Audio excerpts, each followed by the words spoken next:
Hello guys.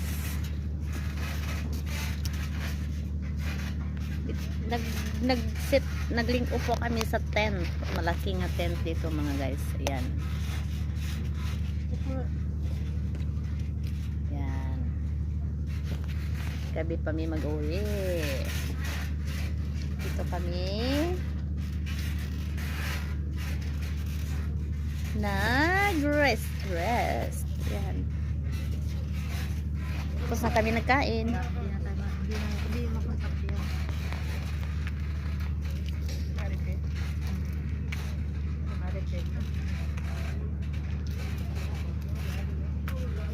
Bakit si Marife?